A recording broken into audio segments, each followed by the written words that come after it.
Subscribe कीजिए the special brains YouTube channel और discuss कीजिए लेटेस्ट अपडेट्स। नमस्कार दोस्तों, स्वागत है आपका अपने YouTube channel the special brains पर। जैसा कि आप लोगों को मालूम है कि BS टेक की तरफ से दोबारा से CRR नंबर भरने के लिए बोला गया है। तो इसका क्या मतलब है, तो यहाँ पे हम लोग आइए जानकारी करते हैं कि इसके ये क्यों हमें बोला गया है कि दोबारा से CRR नंबर भरना।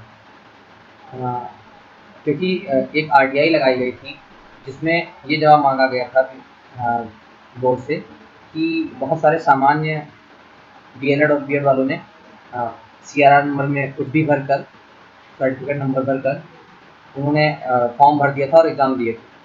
तो मेंस में ऐसा ना हो, इसके लिए एक RTI लगाई गई थी कि जानकारी मांगी गई थी कि कितने अभ्यर्थी ऐसे हैं और उन्हें रोका जाए या इनकी जानकारी दी जाए जिससे वो मेंस में अपीयर ना हो पाए, जिससे ये क्लियर हो सके कि सिर्फ जो स्पेशल एजुकेशन का कोर्स जो किए हुए हैं लोग, सिर्फ वही एलिजिबल हो पाए। तो इस विषय में BS टेक ने संज्ञान लेते हुए इस मामले को CRR नंबर दोबारा भरने के लिए यहाँ पर सभी अभ्यर्थियों को बोला है। तो इससे ये क्लियर हो जाएगा कि जो मेंस में बच्चे वही अपीयर हो पाएंगे जिनके पास CRR नंबर होगा। अब ये क्वेश्चन निकल के आता है कि सामान्य DLED और BEd वालों का क्या होगा। देखिए, जब ये विज्ञप्ति आई थी तभी क्लियर था कि जिन्होंने सामान्य DLED या BEd कर रखा है उनके लिए वैकेंसी है ही नहीं। हाँ, अगर उन्होंने सामान्य BEd कर रखा है और DEd उन्होंने स्पेशल एजुकेशन का कोर्स कर रखा है तब वो इस विज्ञप्ति के लिए एलिजिबल थे।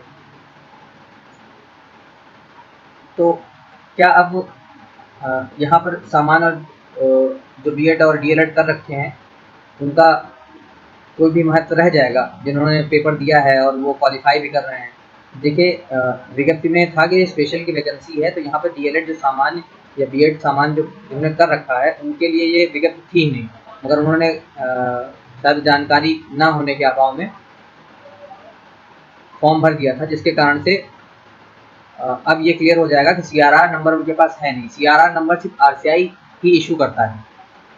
तो आप लोगों को पता है कि CRR नंबर जो है सिर्फ RCI इशू करता है। तो यहाँ पे क्लियर है कि CRR नंबर उनके पास नहीं होगा क्योंकि उनके पास RCI का कोई सर्टिफिकेट ही नहीं होगा।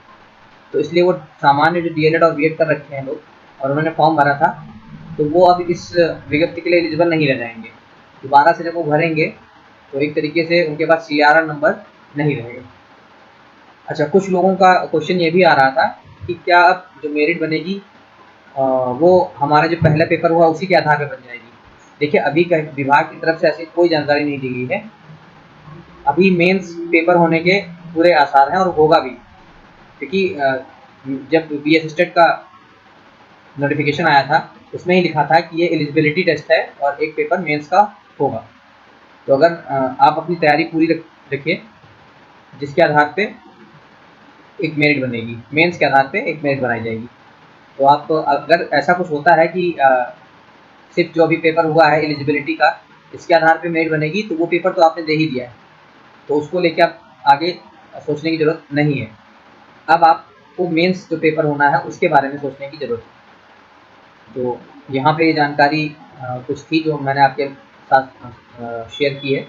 और जो CRR नंबर भरने की जो आखिरी डेट है, जो वो आपकी 16 तारीख से लेके 20 तारीख आखिरी डेट है, यानी 20 मई 2024 तक आप अपलोड कर सकते हैं अपना CRR नंबर दोबारा। और डॉक्यूमेंट को PDF के माध्यम से अपलोड करना ज़रूरी है।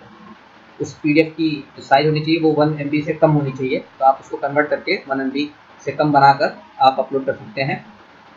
आप जो BSEBSTET.com पर जाकर आप यहाँ पर लॉगिन करके अपनी एप्लीकेशन ID और डेट ऑफ बर्थ डालकर आप लॉगिन करके अपनी CRR नंबर को दोबारा से भर सकते हैं। दोबारा से भरना अनिवार्य है क्योंकि ये वेरिफिकेशन के लिए ही है कि हाँ, वही अभ्यर्थी एलिजिबल हैं जिनके पास CRR नंबर है। ऐसा तो नहीं है जिनके पास CRR नंबर नहीं है और उन्होंने भर रखा हो। तो ये कुछ जानकारी थी जो मैंने आप लोगों के साथ साझा की है। उम्मीद है आप लोगों को ये जानकारी पसंद आई होगी। तो प्लीज़ चैनल को सब्सक्राइब कीजिए और वीडियो को लाइक कीजिए, और आपके क्वेश्चंस कुछ भी हों तो कमेंट के माध्यम से आप उनको पूछ सकते हैं। मिलते हैं नेक्स्ट वीडियो में। Thank you. सब्सक्राइब कीजिए the special brains YouTube channel और डिस्कस कीजिए लेटेस्ट अपडेट्स।